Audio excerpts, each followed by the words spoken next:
আমার ঝুলিতে অনেকগুলো ডিজাইন গলা আছে, বাট সবচাইতে ভালো লাগে এই গলাটা। সবাই কেমন আছে অপরা? আলহামদুলিল্লাহ, আমি ভালো আছি।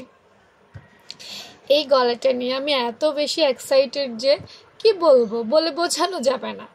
এটা পারফেক্ট শেপে যদি তৈরি করতে পারো, গলার মধ্যে এত সুন্দর করে বসে, জাস্ট কি জাস্ট কি বলবো বলো, তোমরা বলে দাও। আচ্ছা, এখন চলো এইটার পারফেক্ট শেপ দেখাই। আজকে একটা মেজারমেন্ট দিয়ে অনেক দিন পর এই গলাটা কাটিং করতে বসেছি। এর আগেও আমি এই গলাটা অনেকবার দেখিয়েছি, তো আজকে আবার দেখাবো। আজকে এটার কোন সাইজ দেখাবো বলো তো? আজকে এটার 40 সাইজ দেখাই। 40 সাইজের আপুরা এটা দিতে পারবা। আচ্ছা, এটার এই হচ্ছে কাটিং স্কেল।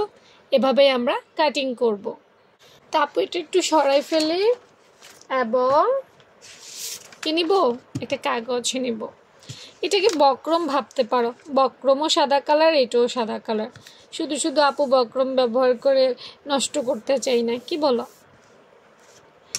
তো আমার 40 সাইজের আপুরা, মানে 40 কামিজের আপুরা, রেডিমেড কোট 40 সাইজ যারা, তাদের জন্য। ওকে,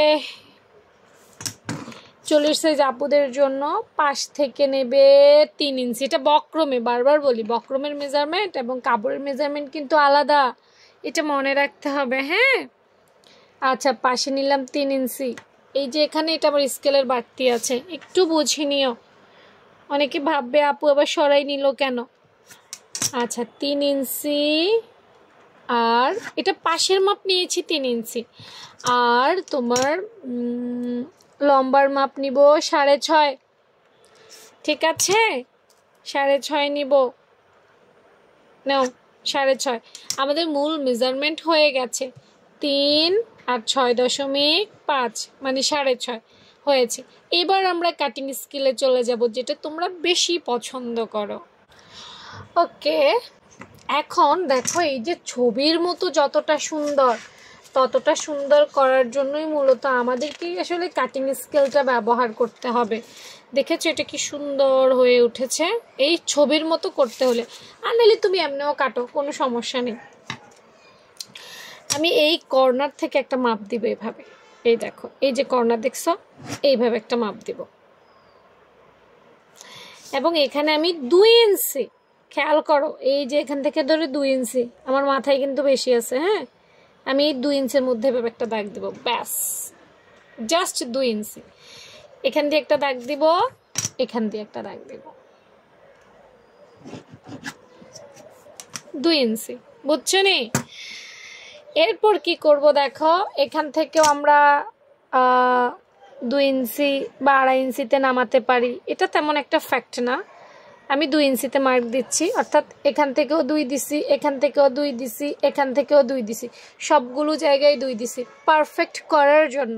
ঠিক আছে, এবার আস্তে আস্তে এখান থেকে আমরা কি করব, এই 2 ইঞ্চিতে উঠে যাব রাউন্ড শেপ দিয়ে, হালকা হালকা করে। হ্যাঁ, হালকা হালকা করে আমরা রাউন্ড শেপে দিয়ে দিব। 2-1 বার ট্রাই করবা, ভালো হয়ে যাবে। নাও, এই এভাবে কয়েকবার করবা। আমারও যে একদম প্রথমবারে ভালো হয়েছে এমনটা না, করতে করতে করতে করতে তারপর গিয়ে ভালো হলো।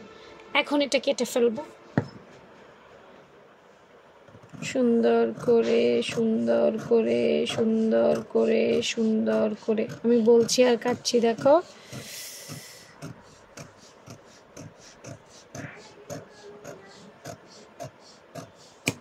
নাও, কেটে ফেললাম। এবার চলো খুলে দেখি তো কেমন করেছি আমি আমার গলাটা। এই দেখেছো, ভি করেছি। আচ্ছা, এখন আসি, আগে আমি এটা একটু বলি। এই ভি গলাটা, আমাদের গলা আছে, ঘাড় আছে, এটা মনে রাখতে হবে। এই যে দেখতে পাচ্ছ 2 ইঞ্চি, এখানে আমি একটা মার্ক করেছি, এই যে এখানে একটা মার্ক হয়েছে, দেখছো নি? এই 2 ইঞ্চি এবং 2.5 ইঞ্চি, এক একজন এক এক রকম নেয়। এই অংশটুকু তোমার গলা এবং ঘাড়ে সোজা হয়ে প্রথমে নামবে, এতে করে তোমার গলাটা সুন্দরভাবে থাকবে, তোমার কাছে অকওয়ার্ড ফিল হবে না। অনেক গলা আছে চেপে যায় দুপাশ থেকে, তখন বিরক্ত লাগে। এই 2 ইঞ্চি এই জন্য দেওয়া। হ্যাঁ, এবার আসুন নিচের এই 2 ইঞ্চি কেন দেওয়া। এই যে নিচের অংশটা ভি শেপ, তোমাকে খুব সুন্দর একটা লুক দিবে বুকের মাঝখানে। বুকের মাঝখানের যে ভিউটা সেটা খুব সুন্দর ভি দিবে। আর এটার সাথে এটা ব্যালেন্স করার জন্য রাউন্ড শেপ, বুঝতে পেরেছ? আর এটা কিন্তু পিওর ভি না, এটা হচ্ছে ডিজাইনার ভি। যখন পরবা দেখবা কি ধরনের লুক লাগবে স্টাইলে কাটলে। এই তুমি দেখো এই দুটুকু যদি বন্ধ করো, আমরা গলার অংশটুকু বাদ দিই, তাহলে দেখো আরও ওয়াও লাগছে। বুকের উপরে এই অংশটা এভাবে থাকবে। এবং এইটা যে আমি কত হাজারবার বানাইছি আমি নিজেও জানি না। আপুর অভিজ্ঞতা থেকে কিন্তু দিচ্ছি, যে গলাগুলো ভালো লাগে সেগুলোই আসলে তোমাদের সাথে শেয়ার করার চেষ্টা করি। যেটা নিজে করি না সেটা আপু শেয়ারও করি না। তো কেমন লেগেছে জানাতে ভুলবে না। আর এই ধরনের সুন্দর সুন্দর কাটিং স্কিল চাও কিনা জানিয়ে দিবা। আল্লাহ হাফেজ।